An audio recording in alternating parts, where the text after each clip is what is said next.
Kay adunay gipahigayon nga asemblea sa among barangay. So adoon ko guys.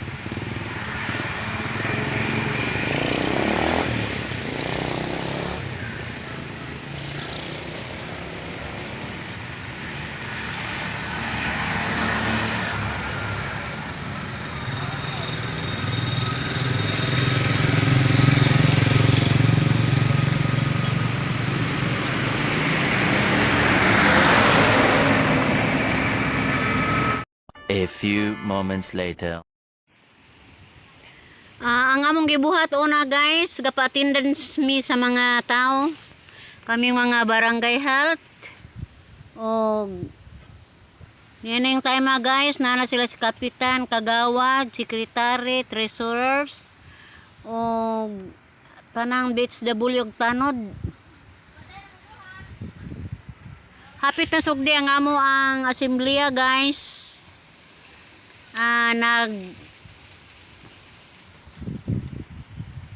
Tapok ming mga BHW ani.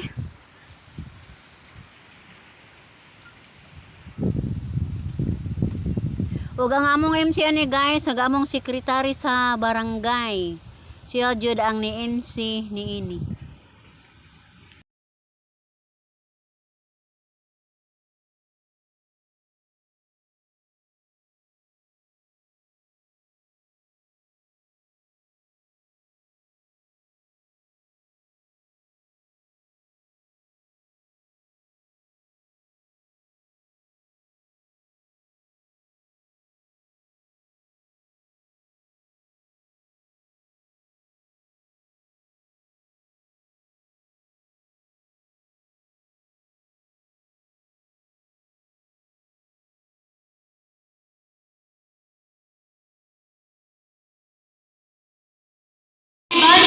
To the land by Honorable Chaisabel Dogon.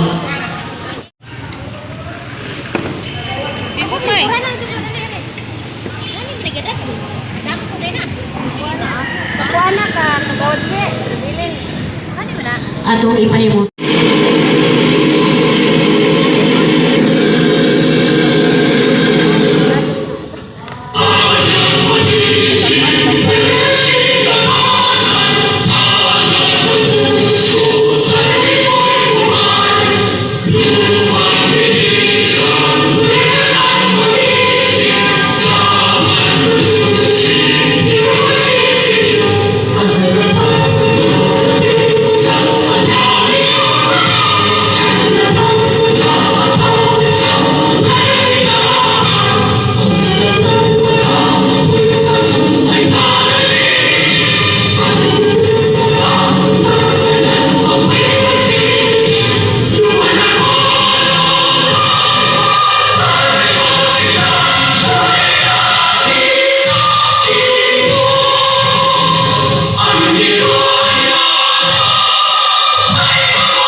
Si Relo Balcon, ang nasigang sa masibang katakan, Rosario.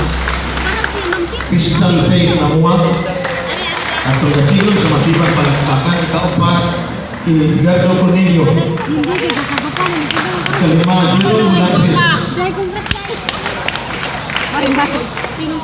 Ang dino na Maritain, Jezabel, Dugoy, o si Chiril Tay.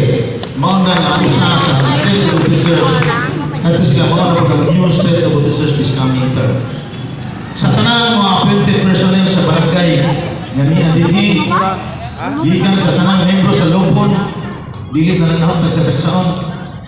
Tanang member sa Barangay Development Council, tanang membro sa tuang Barangay Tanod, headed sa tuang Chief Tanod, Chief Jinis, sa tanang health worker, pinanguluhan sa tuang BNS ng Del Manhares, balang representative, daycare worker, sa tanang katawan sa barangay nga niya dinhi, majong buntag sa tanan,